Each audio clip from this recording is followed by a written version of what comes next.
Exercise 3.4 का first सम पढ़ेंगे। देखो क्या दिया है। In the figure a circle with centre O, length of chord AB is equal to the radius of the circle, then find the measure of. ये सबका हमें मेजर ढूंढना है। देखो हमें कंडीशन क्या दी है कि लेंथ ऑफ कॉर्ड AB, ये AB जो है ये आपकी रेडियस से इक्वल है। तो रेडियस कहां पर है मेरा, ये OB रेडियस है और ये OA भी रेडियस है। तो OB और OA से ये AB इक्वल है, तो मैं बोल सकता हूं ये रेडियस है, ये रेडियस है और ये AB, ये दोनों रेडियस से इक्वल है। तो ये इक्विलैटरल ट्रायंगल हो गया कि नहीं, तीनों साइड इक्वल आ गई। तो पहले मुझे इक्विलैटरल ट्रायंगल मिल गया, तो अभी मुझे ढूंढना क्या क्या है। देखो AOB पहला ढूंढना है मुझे, AOB। तो AOB मतलब ये वाला एंगल ढूंढना है। तो मिल गया मुझे ये वाला एंगल, कितना डिग्री का हो गया, 60 डिग्री। कैसे, क्योंकि इक्विलैटरल ट्रायंगल बता दिया ना आपने। तो पहले मैं ये लिख देता हूं, पहले ये वाला ढूंढने के लिए लिखता हूं, सेग OA इक्वल टू और congruent to seg OB is equal to radius. यहां पर इक्वल लिखता हूं, seg OA equal to seg OB equal to radius, बराबर। हम लोग लिखेंगे रेडियाई ऑफ सेम सर्कल। इसको नंबर 1 दे देता हूं। अब देखो दोनों OA और OB रेडियस है। आपको क्या बोला है, कॉर्ड AB जो है वो भी रेडियस से इक्वल है। तो chord AB is equal to radius given, और इसको नंबर 2 दे देता हूं। अब देखो ये भी रेडियस है, ये भी रेडियस है। तो रेडियस ये दोनों है और रेडियस कॉर्ड AB से इक्वल है। तो मैं बोल सकता हूं therefore seg OA is congruent to seg OB is congruent to seg AB। कहां से, फ्रॉम 1 and 2, बराबर। ये तीनों कॉन्ग्रुएंट हो गए। Therefore triangle AOB is an equilateral triangle, बराबर। तो इक्विलैटरल ट्रायंगल आ गया। अब इक्विलैटरल ट्रायंगल आ गया तो मुझे ये एंगल 60 डिग्री का मिल गया कि नहीं। Therefore angle AOB, measure angle AOB is equal to 60 degree. इसकी जरूरत पड़ेगी, इसके लिए नंबर दे देते हैं, 3 रीजन लिखते हैं। एंगल ऑफ इक्विलैटरल ट्रायंगल एक मिल गया मुझे। अब देखो आगे क्या चाहिए, एंगल ACB चाहिए। तो एंगल ACB मेरा ये वाला एंगल है,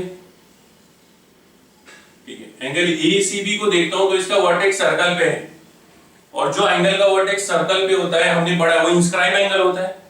और इंस्क्राइब एंगल हाफ हो जाता है जिस आर्क के अंदर आ रहा है वो, तो आर्क AB के अंदर आ रहा है वो। तो अगर मुझे आर्क AB पता चल गई तो एंगल ACB पता चल जाएगा मुझे। अब आर्क AB नहीं है मेरे पास, लेकिन देखो यहां पर ये सेंट्रल एंगल है और ये आर्क है। तो जितना सेंट्रल एंगल होता है उतना ही उसकी इंटरसेप्टेड आर्क होती है, हमने पढ़ा। तो यहां पर एंगल AOB 60 डिग्री है, तो ये आर्क भी कितने डिग्री की हो जाएगी, 60 डिग्री की। आया समझ में। तो मैं यहां पर लिखता हूं major arc AB is equal to major angle AOB। Number दे देते हैं 4th, और रीजन लिखेंगे definition of major of minor arc, बराबर। बराबर क्या पढ़ा हमने कि जो एंगल यहां पर सेंटर पे बनता है वो इंटरसेप्टेड आर्क से इक्वल होता है। तो अब देखो ये मुझे मिल गया है।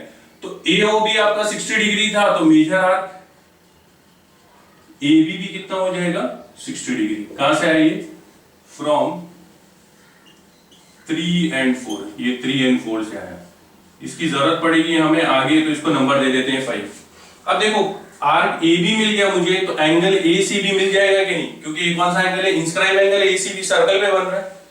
तो हम लोग लिखेंगे measure angle ACB is equal to half. देखो मेजर एंगल ACB कौन सी आर्क के अंदर इंटरसेप्ट हो रहा है, AB के अंदर, मेजर आर्क AB। रीजन क्या आएगा, inscribed angle theorem. Inscribed angle theorem. तो हाफ की जगह पर हाफ, मेजर एंगल ACB आपको चाहिए। मेजर आर्क AB कितना है 60 डिग्री, तो 2 1 जा 2 30 जा, तो measure angle ACB is equal to 30 degree.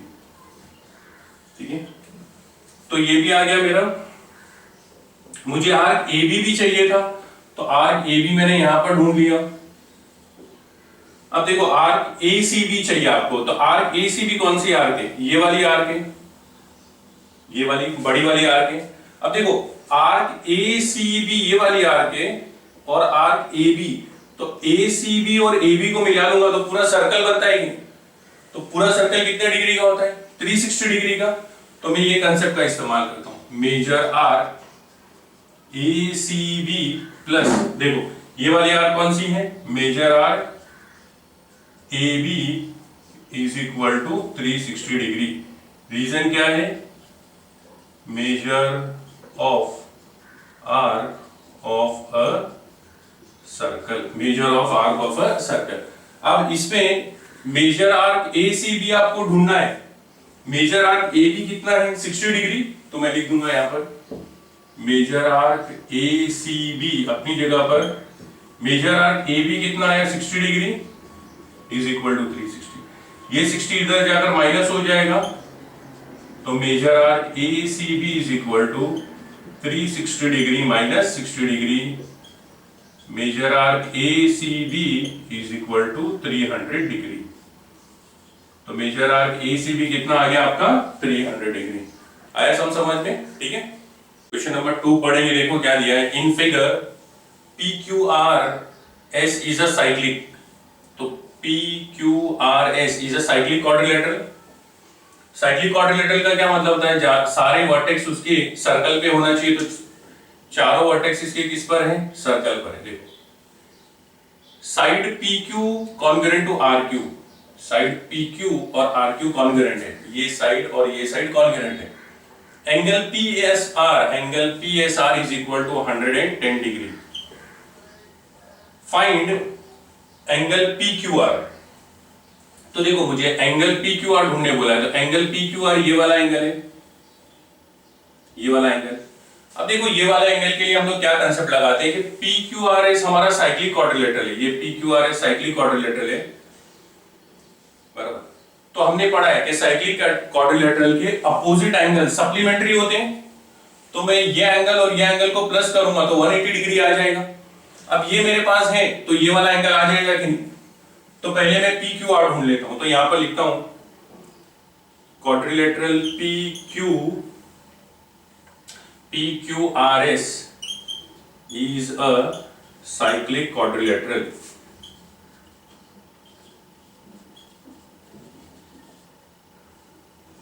ये हमको गिवन दिया हुआ है, PQRS is a cyclic quadrilateral।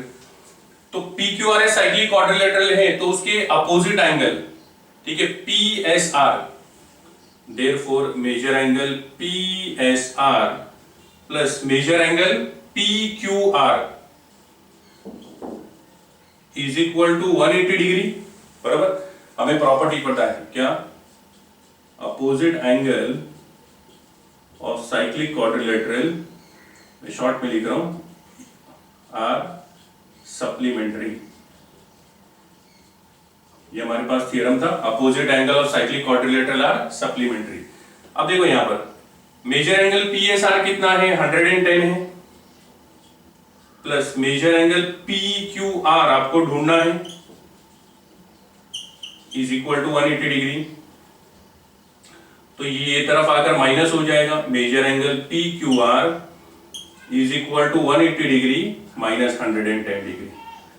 तो मेजर एंगल PQR, देखो ये माइनस हो गया तो 180 में से 110 गया तो कितना बचा 70 डिग्री। तो मेजर एंगल PQR मेरा कितना आ गया 70 डिग्री। तो मैंने फर्स्ट ढूंढ लिया है, ये मेरा 70 डिग्री आ गया। अब मुझे क्या ढूंढना है, measure arc PQR, measure arc PQR ढूंढना है। देखो आपको आर्क PQR इधर है, ये आर्क PQR है। तो देखो हम लोग क्या करते हैं, इसको थोड़ा सा मिटा कर देखते हैं। अगर मैं इस तरीके से देखता हूं, अगर मैं इसको मिटा दूं, ठीक है, तो देखो ये PSR सर्कल पे बन रहा है कि नहीं? एंगल PSR सर्कल पे बन रहा है, यानी ये इंस्क्राइब एंगल है। और ये कौन सी आर्क के अंदर इंटरसेप्ट हो रहा है? PQR का, PQR आर्क में। अब ये वाला एंगल मेरे पास है, तो मैं ये आर्क ढूंढ सकता हूं कि नहीं? तो मैं आगे लिखता हूं यहां पर, measure angle PSR is equal to half of measure arc PQR, बरोबर। PSR एंगल ये वाली आर्क में इंटरसेप्ट है, तो क्या हो जाएगा? हाफ हो जाएगा PQR का। रीजन क्या लिखेंगे? Inscribed angle theorem, inscribed angle theorem.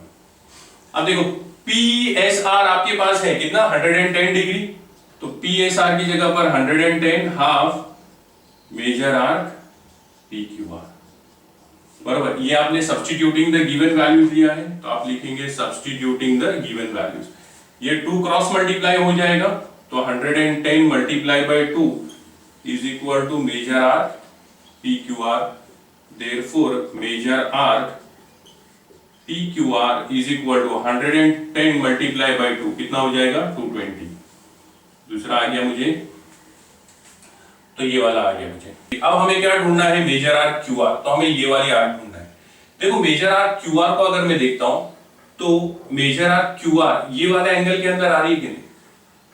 ये वाले एंगल के अंदर, बराबर, ये वाले एंगल के अंदर आ रही है। तो मैं बोल सकता हूं कि ये एंगल इंस्क्राइब एंगल है, सर्कल में बन रहा है, तो इंस्क्राइब एंगल है, तो QR उसके अंदर इंटरसेप्ट हो रही है। तो अगर मेरे पास ये वाला एंगल आ जाए, तो मैं ये वाली आर्क ढूंढ सकता हूं कि नहीं? जैसे अभी मैंने ढूंढा है, तो मैं कोशिश करूंगा ये वाला एंगल लाने की, ये वाला एंगल। अब देखो उसके लिए मुझे कंडीशन दी है, क्या कंडीशन है? देखो गौर करेंगे हम लोग। हाँ, और ये वाला एंगल जो है ये भी आपको मिल गया है 70 डिग्री यहां पर। तो मेरी कंडीशन ये है कि ये साइड और ये साइड इक्वल है, तो ये साइड और ये साइड इक्वल है, तो ये एंगल और ये एंगल इक्वल है, बराबर। Angle opposite two congruent side, आप आइसोसेलेस ट्रायंगल थ्योरम भी बोल सकते हो। तो ये एंगल कॉन्ग्रुएंट है और ये 70 डिग्री है, तो मैं sum of major of angle of a triangle, यानी सारे एंगल को प्लस करके 180 डिग्री आते हैं, तो ये सॉल्व कर कर ये वाला एंगल ढूंढ लूंगा कि, और ये वाला एंगल आ जाएगा तो ये वाली आर्क आ जाएगी मेरी। तो देखो मैं कैसे सॉल्व करता हूं प्रॉपर्टी को, प्रॉपर्टी का इस्तेमाल कर कर। तो मैं पहले ये वाले ट्रायंगल के अंदर लिखता हूं, इन ट्रायंगल PQR क्या आपको दिया है? Congruent side PQ congruent to side PQ is congruent to side RQ, ये दिया है आपको given। Therefore एंगल भी congruent हो जाएगा QPR, angle QPR is congruent to angle QRP, ये वाला एंगल ये वाले एंगल से, तो ये वाले का नाम क्या है? QRP, QRP। इसकी जरूरत पड़ेगी और हम लोग इसको दे देते हैं आइसोसेलेस ट्रायंगल थ्योरम। अब देखो ये हो गया मेरा, दोनों एंगल इक्वल आ गया। अब मैं ये वाला ट्रायंगल ले लेता हूं, इन ट्रायंगल PQR सब एंगल को प्लस करता हूं।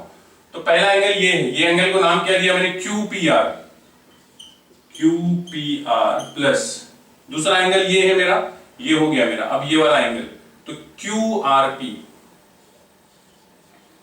RP प्लस, और तीसरा एंगल ये है तो PQR, PQR is equal to 180 degree. Reason लिखूंगा मैं, sum of major of angles in a triangle. ठीक है, अब देखो यहां पर, अब आपको ये वाला एंगल चाहिए, ये वाला, तो ये एंगल का नाम है QPR, तो ये चाहिए आपको, तो QPR प्लस ये मुझे चाहिए QRP, QRP इसकी जगह पर QPR लिख सकता हूं, QPR प्लस PQR कितना डिग्री है आपका? 70 डिग्री है, इसको मैं नंबर दे देता 1, तो ये मेरा नंबर हो जाता 2, तो ये कहां से आया? 70 degree is equal to 180 degree. अब कहां से लिया आपने? 1 से लिया, 2 से लिया, फ्रॉम 1 and 2। तो देखो ये QPR कितना हो जाएगा? 2 QPR, 2 एंगल QPR प्लस, अच्छा ये 70 डिग्री ये तरफ चले जाएगा तो 180 डिग्री माइनस 70 डिग्री, तो twice angle Q P R is equal to 180 में से 70 गया तो कितना आ जाएगा 110, तो ये 2 नीचे आ जाएगा, तो angle Q P R is equal to 110 upon 2, angle Q P R is equal to 55 degree. तो क्यू पी आर कितना मिल गया मुझे 55 डिग्री। अब देखो angle Q P R inscribe angle है और कौन सी आर के अंदर आ रहा है, क्यू आर के अंदर, तो मैं क्या लिख लेता हूं, measure angle Q P R is equal to half of measure R Q R. Reason क्या आएगा, inscribed angle theorem, inscribe angle theorem, बराबर। अब क्यू पी आर आपके पास है कितना डिग्री है 55 डिग्री है, तो आप यहां पर लिख दोगे therefore 55 is equal to half measure R Q R. ये 2 इधर क्रॉस मल्टीप्लाई हो जाएगा तो 55 multiply by 2 is equal to measure R Q R, therefore measure R Q R is equal to 55 multiply by 2 कितना हो जाएगा 110, ठीक है। तो ये मिल गया मुझे क्यू पी आर मिल गया। अब देखो एक और क्या चाहिए आपको, पी आर क्यू चाहिए, तो पी आर क्यू ये वाला एंगल चाहिए, और हमने ये वाले एंगल को ये वाले एंगल से इक्वल बताया था कि नहीं, कहां पर बताया था, यहां पर बताया था, ये रहा, बराबर।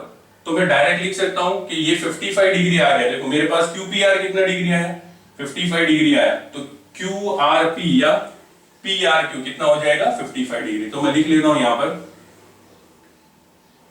मेजर एंगल, यहां से लिख लेता हूं Q P R is congruent to या इक्वल टू ले लेता हूं measure angle Q R P, बराबर, इज इक्वल टू, यहां पर ये कितना आया था मेरा 55 डिग्री आया था, उसको नंबर दे देता हूं मैं 3, ठीक है। तो ये कहां से मिला, फ्रॉम 2 और and 3 is equal to 55 degree, from 2 and 3। तो अब मुझे ये वाला एंगल चाहिए, तो therefore measure angle Q R P is equal to 55 degree, लेकिन आपको क्यू आर पी नहीं चाहिए, आपको क्या चाहिए, क्यू आर पी नहीं चाहिए, पी क्यू आर चाहिए, तो that is measure angle P R Q is equal to 55 degree. मैंने अरेंज करके लिख दिया है कि नहीं, बराबर आया समझ में। तो सारे मुझे जो है चाहिए थे मिल गए, ठीक है।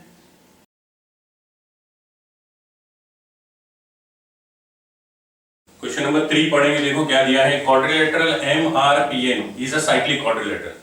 तो एम आर पी एन आपका साइक्लिक क्वाड्रिलेटरल है, तो साइक्लिक क्वाड्रिलेटरल है मतलब अपोजिट एंगल उसके क्या हो जाएंगे, सप्लीमेंट्री हो जाएंगे, 180 डिग्री है। तो एंगल आर आपको दिया है, कितना दिया है 5x माइनस 13 डिग्री दिया है, और एंगल एन दिया है आपको 4x plus 4 degree. Find angle R और एंगल एन, तो angle R and angle N आपको ढूंढना है। तो मैं क्या करता हूं, एंगल आर और एंगल एन को प्लस करूंगा तो 180 डिग्री आ जाएगा कि नहीं, क्यों, क्योंकि साइक्लिक क्वाड्रिलेटरल है ना, और उसको कंसेप्ट को लेकर मैं क्या करता हूं, सम को सॉल्व करता हूं। तो यहां पर लिख लेता हूं quadrilateral M R P N is a cyclic quadrilateral, आपको दिया है गिवन, देयरफॉर मेजर एंगल, देखो आप चाहिए तो पूरा नाम लिख सकते हो, तो M R P plus M N P, measure angle M N P is equal to 180 degree.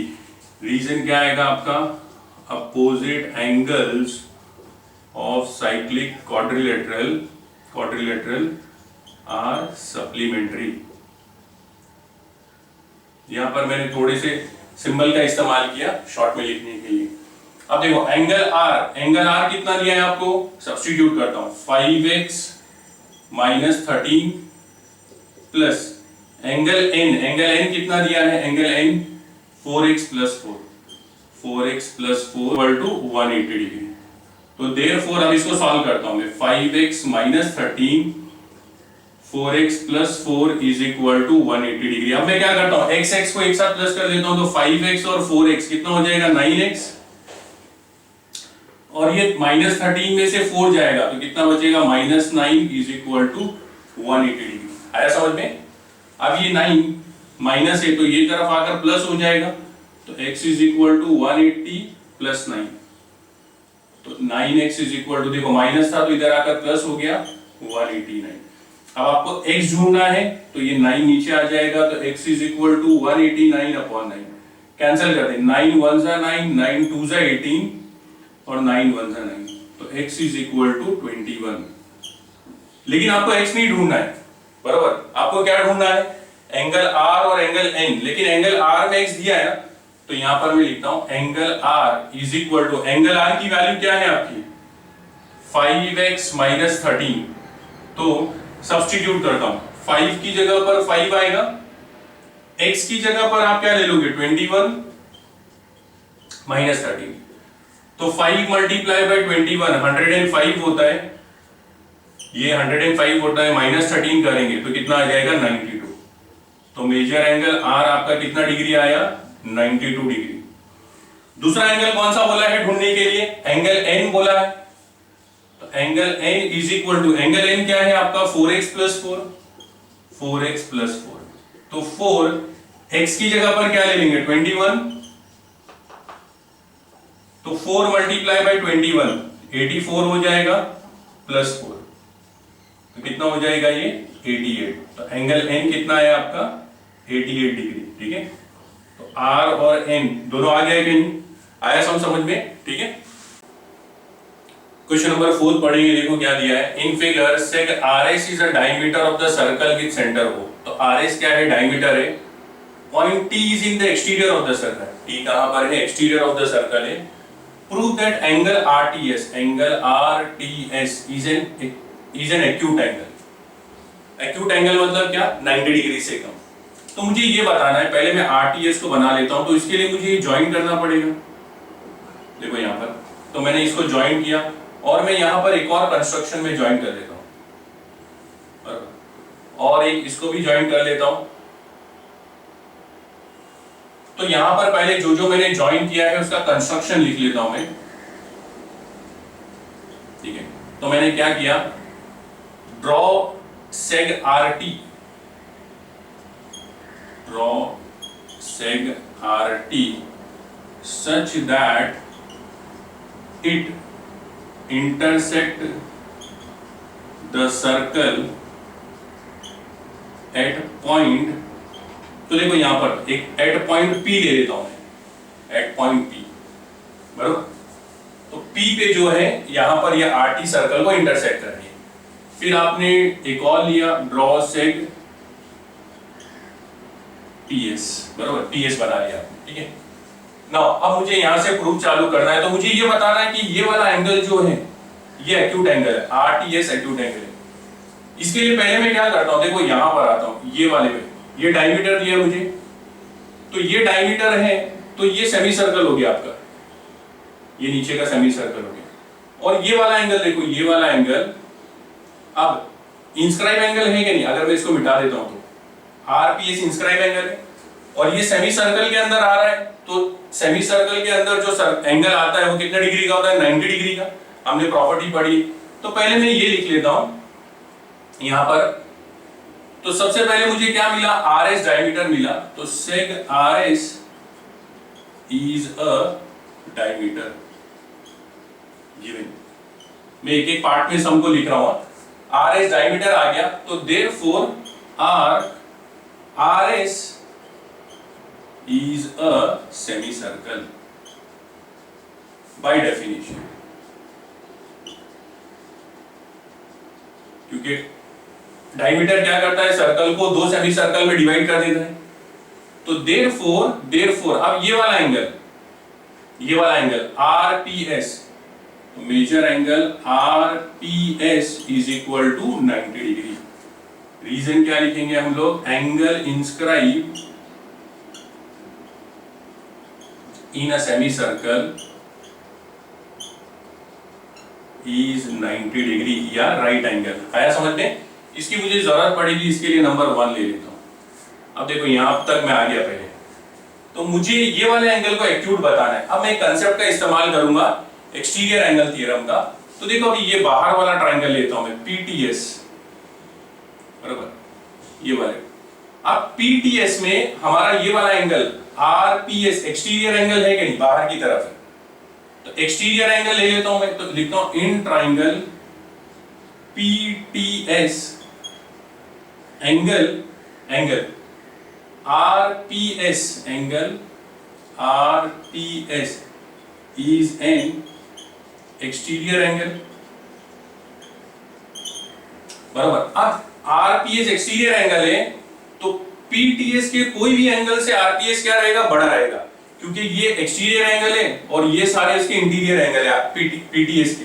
तो ये पीटीएस का कोई भी एंगल ले लो, ये ले लो, ये ले लो, ये ले लो, इससे ये आरपीएस क्या रहेगा, बड़ा रहेगा, क्योंकि exterior angle interior, remote interior angle से बड़ा होता है।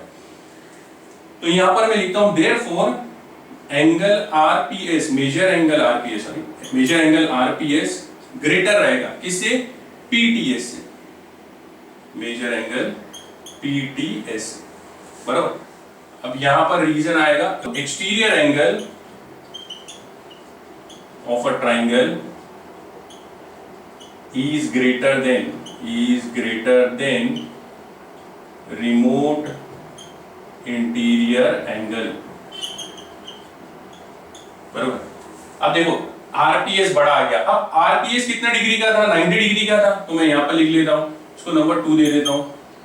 90 degree is greater than measure angle PTS. कहां से आया, फ्रॉम 1 and 2। अब देखो इसको थोड़ा सा अरेंज करके लिखता हूं, 90 डिग्री बड़ा है और पीटीएस छोटा है, तो therefore measure angle PTS is less than, छोटा है ना, 90 डिग्री। अब ये पीटीएस को देखो, पीटीएस को दैट इज करके मैं आरटीएस बोल सकता हूं कि नहीं, पूरा आरटीएस। तो therefore measure angle R TS is less than 90 degree. यहाँ पे रीजन देंगे R dash P dash T, R dash P dash T। अब RTS 90 डिग्री से कम है, तो 90 डिग्री से कम है मतलब क्या है, एक्यूट एंगल। तो therefore angle RTS is an acute angle. आया समझ में, ठीक है, प्रूव हो गया हमारा। क्वेश्चन नंबर 5 पढ़ेंगे, देखो क्या दिया है, prove that any rectangle is a cyclic quadrilateral. तो हमें क्या प्रूव करना है, any rectangle is a cyclic quadrilateral. तो हमारे पास देखो रेक्टेंगल है ये, बराबर।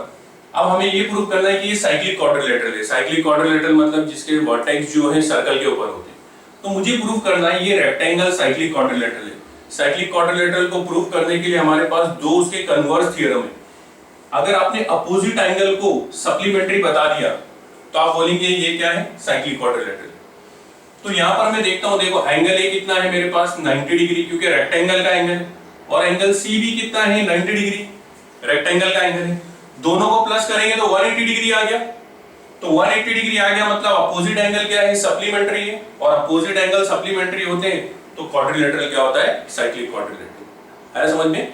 तो यहां पर मुझे नाम कुछ भी नहीं दिया है, रेक्टेंगल का नाम नहीं दिया है, तो मुझे पहले लिखना पड़ेगा गिवन में quadrilateral ABCD is a rectangle. ABCD is a rectangle. आपको क्या प्रूव करना है, क्वाड्रिलेटरल ABCD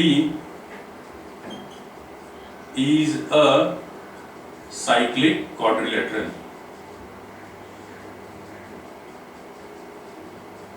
ये मुझे प्रूफ करना है। अब प्रूफ के लिए मैं क्या कर रहा हूं, देखो मुझे अपोजिट एंगल को प्लस करके 180 लाना है। तो पहले मैं लिख लेता हूं quadrilateral ABCD is a rectangle, ये मुझे दिया हुआ है गिवन। ABCD रेक्टेंगल है, तो इसके सब एंगल 90 डिग्री के हो गए क्या, ये एंगल भी 90 डिग्री का हो गया, ये एंगल भी 90 डिग्री का हो गया। तो मैं लिखता हूं therefore measure angle A is equal to major angle B is equal to measure angle C is equal to measure angle D is equal to 90 degree. Angles of rectangle is 90 degree. बराबर। अब देखो सब 90 degree आ गए, लेकिन मुझे क्या चाहिए, ए और सी ले लेता हूं मैं। तो now measure angle A plus measure angle C is equal to, major angle A कितना है 90 degree plus measure angle C भी कितना है 90 डिग्री, तो 90 और 90 कितना हो गया 180 डिग्री। तो मैंने बता दिया measure angle A plus measure angle C कितना होता है 180 डिग्री होता है। तो therefore quadrilateral ABCD is a cyclic quadrilateral। Reason क्या आएगा, converse of cyclic quadrilateral theorem. बरोबर। तो हेंस एबीसीडी रेक्टेंगल था ना, hence any rectangle is a cyclic quadrilateral, any rectangle is a cyclic quadrilateral। आया समझ में? ठीक है। क्वेश्चन नंबर 6 पढ़ेंगे, देखो क्या दिया है। इन द फिगर डायग्राम दिया हमें, altitude yz and xt of triangle wxy intersect at point P, then prove that WZPT is a cyclic quadrilateral and point XZTY are concyclic। तो देखो हमें दिया क्या है, ये वाला YZ इस पे परपेंडिकुलर है। तो परपेंडिकुलर है तो मैं बोल सकता हूं देखो 90 डिग्री दिया है यहाँ पर, तो यहाँ पर भी 90 है, तो यहाँ पर भी 90 हो जाएगी। तो ये मुझे 90 डिग्री मिल गया। फिर एक और दिया है XT, तो XT भी देखो ये रहा XT, ये XT ये किस पे परपेंडिकुलर है, एल्टीट्यूड है, तो ये इस पे परपेंडिकुलर है, तो ये 90 डिग्री मिल गया मुझे। तो ये 90 डिग्री मिल गया, तो ये भी 90 डिग्री मिल गया, परपेंडिकुलर है ना 90 डिग्री। अब मुझे क्या बोला है, प्रूव दैट WZPT ये वाला quadrilateral is a cyclic quadrilateral. देखो अपोजिट एंगल 90 और 90 180 है, तो मेरा साइक्लिक क्वाड्रिलेटरल आ गया ये। तो पहले मैं इसको WZPT को साइक्लिक क्वाड्रिलेटरल इजीली बता सकता हूं। तो यहां पर कैसे हम लोग सॉल्यूशन में लिखेंगे, देखो पहले मुझे 90 डिग्री लाना पड़ेगा, इसको 90 डिग्री लाना पड़ेगा। तो 90 डिग्री के लिए मैं क्या लिखूंगा, सेग YZ, ये YZ किससे परपेंडिकुलर है, सेग WX से, WX ये आपको गिवन में दिया हुआ है। तो ये YZ WX से परपेंडिकुलर है, तो मैं बोल सकता हूं therefore angle YZW, angle YZW is equal to 90 degree. अब जब मुझे साइक्लिक क्वाड्रिलेटरल चाहिए तो मुझे YZW नहीं चाहिए, तो PZW लिख दूंगा मैं, that is PZW is equal to 90 degree. इसकी मुझे जरूरत पड़ेगी 1 और Y dash P dash Z। ठीक है, ये मेरा एक 90 डिग्री आ गया, ये वाला 90 आ गया। आया समझ में? अब दूसरी तरफ चलता हूं, तो दूसरी तरफ क्या दिया है, सेग XT, सेम तरीके से लिखता हूं, seg XT is perpendicular to WY, seg WY ये भी आपका गिवन है। तो ये परपेंडिकुलर है, तो XTW ये 90 डिग्री हो गया, angle XTW is equal to 90 degree. लेकिन आपको XTW नहीं चाहिए क्योंकि आपको ये क्वाड्रिलेटरल बताना है, तो PTW लिख लेता हूं, that is angle PTW is equal to 90 degree. बराबर। तो ये दोनों एंगल मिल गए मुझे। अब ये दोनों एंगल को ऐड कर लेता हूं मैं, तो एडिंग 1 and 2 वीडियो। तो 1 में क्या था, देखो 1 में PZW प्लस 2 में क्या है PTW is equal to 90 plus 90, तो PZW plus PTW is equal to 180 degree. तो देखो ये एंगल और ये एंगल दोनों प्लस किया तो कितना आ गया, 180 डिग्री आ गया। तो मैं लिख सकता हूं देयरफॉर क्वाड्रिलेटरल क्या WZPT WZPT is a cyclic quadrilateral. अब रीजन लिखेंगे converse of cyclic quadrilateral theorem. अब देखो ये मेरा फर्स्ट वाला प्रूव हो गया क्या नहीं, आया समझ में, ठीक है। तो अभी मेरा सेकंड देखो क्या प्रूव करना है, point X Z T Y are concyclic. देखो यहाँ पर कॉन्साइक्लिक का मतलब समझे हम लोग। कॉन्साइक्लिक का एक मतलब क्या था कि अगर ये पॉइंट एक ही सर्कल पे आते, तो अगर एग्जांपल मैं ऐसे एक सर्कल बना लेता हूँ यहाँ पर, तो मुझे ये प्रूव करना है कि ये सारे के सारे पॉइंट कहाँ पर है, एक ही सर्कल पर। तो इसके लिए मुझे एक प्रॉपर्टी यूज करना पड़ेगा। क्या प्रॉपर्टी बोलती है, तो ये प्रॉपर्टी है देखो यहाँ पर, if two point on a given line subtend equal angle at the two distant point which lie on the same side of line then the four point are concyclic। Property का ये मतलब होता है कि अगर चार पॉइंट है ना आपके x z t y, इसमें से कोई भी दो पॉइंट, तो ये दो पॉइंट ले लेता हूं मैं, देखो ये दो पॉइंट, अगर ये दो पॉइंट इक्वल एंगल बना रहे, बराबर, ये दो पॉइंट इक्वल एंगल बना रहे एक लाइन के थ्रू, तो देखो यहां पर गौर करना, अगर मैं ये वाले एंगल को देखता हूं तो ये 90 डिग्री है क्योंकि परपेंडिकुलर है, और ये वाले एंगल को देखता हूं तो ये भी 90 डिग्री है, बराबर। तो दोनों एंगल इक्वल है कि नहीं, तो ये दोनों एंगल इक्वल है और एक्स वाई एक लाइन है, तो हमारी प्रॉपर्टी यही बोलती है ना कि अगर एक लाइन की तरफ से दो पॉइंट इक्वल एंगल बनाते हैं तो हम बोल सकते हैं कि वो चारों पॉइंट क्या होते हैं, कॉन्साइक्लिक होते हैं। कॉन्साइक्लिक मतलब lie on the same line, लेकिन आपको प्रॉपर्टी के हिसाब से बताना है। तो यहां पर मैं कैसे बताऊंगा कि मेरे एंगल, कौन सा एंगल का नाम है यहां पर, X Z Y, X Z Y is equal to, दूसरा एंगल कौन सा है, X T Y, X T Y is equal to 90 degree. ये मुझे डायग्राम में दिया है, गिवन, बराबर, डायग्राम में दिया है। तो यहां पर मैं क्या लिखूंगा कि x और y, बराबर,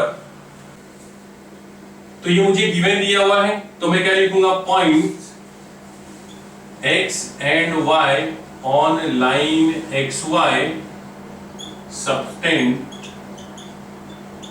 equal angles on the same side of line xy, of line xy, बराबर। तो ये पॉइंट x और y अगर मैं देखता हूं तो यहां पर जो है इक्वल एंगल बना रहे, तो देयरफॉर कौन से points x z t y are concyclic, बराबर। और इसका रीजन हम लोग ये लिखेंगे यहां पर, ठीक है, कि अगर दो पॉइंट इक्वल एंगल बनाते हैं लाइन के थ्रू तो हम बोलेंगे वो चारों पॉइंट क्या रहेंगे, कॉन्साइक्लिक रहेंगे। आया समझ में, ठीक है। क्वेश्चन नंबर 7 पढ़ेंगे, देखो क्या दिया है, in figure measure arc NS आपकी दी हुई है कितनी, 125 डिग्री, मेजर आर्क ईएफ कितनी दी है, 37 degree. Find measure angle NMS. तो देखो हम लोग पहले ये देखते हैं कि एनएमएस बन कहां पर है। हमने प्रॉपर्टी पढ़ी कि एनएमएस सर्कल के एक्सटीरियर में बन रहा है, इसका वर्टेक्स सर्कल के बाहर है।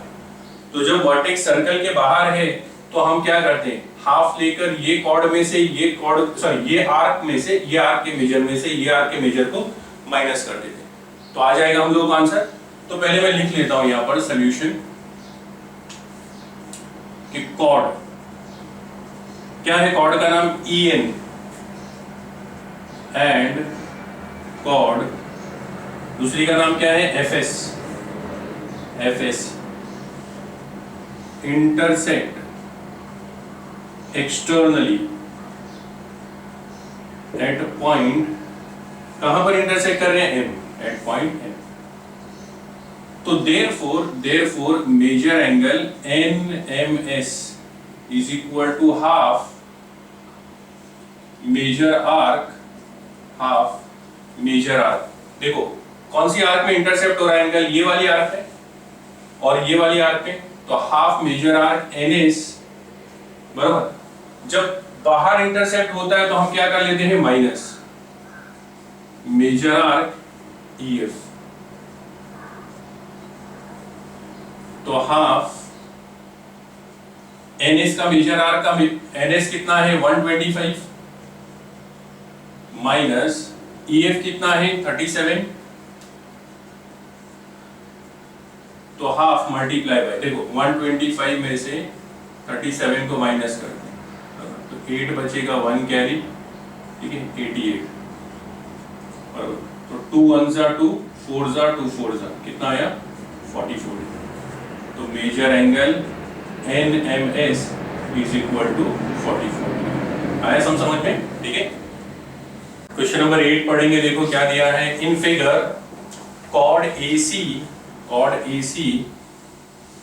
And DE intersect at B। तो कहां पर इंटरसेक्ट कर रहे हैं, B पे, लेकिन कॉर्ड इंटीरियर में इंटरसेक्ट कर रहे हैं ना।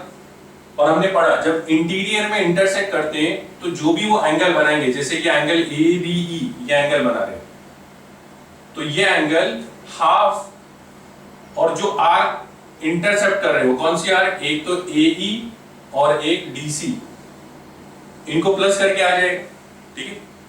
तो मुझे यहां पर दिया क्या है, एंगल दिया है, आर्क दिया है और आर्क DC ढूंढना है। तो पहले मैं यहां पर सॉल्यूशन में लिख लेता हूं, ठीक है, कि कॉर्ड, कौन सी कॉर्ड है आपकी, AC and chord DE intersect internally at point B, बराबर। इंटरनली पे इंटरनली मतलब अंदर इंटरसेक्ट कर रही है सर्कल के, तो देयरफॉर एंगल कौन सा बन रहा है, measure angle ABE is equal to half measure arc, कौन सी आर्क सबसे यहां पर ये इंटरसेप्ट कर रहे हैं AE प्लस, बराबर, प्लस Q, क्योंकि अंदर बन रहा है इसके लिए। अगर बाहर बनता है तो हम माइनस देते हैं, प्लस मेजर आर्क, यहां पर कौन सी आर्क है ये DC, मेजर आर्क DC। अब half AE, measure arc AE, अच्छा पहले एंगल ABE कितना है, देखो एंगल ABE दिया है हमको 108, तो 108 दिया है, हाफ मेजर आर्क AE कितना दिया है 95 प्लस मेजर आर्क DC। यहां पे लिखेंगे substituting the given value, substituting the given values.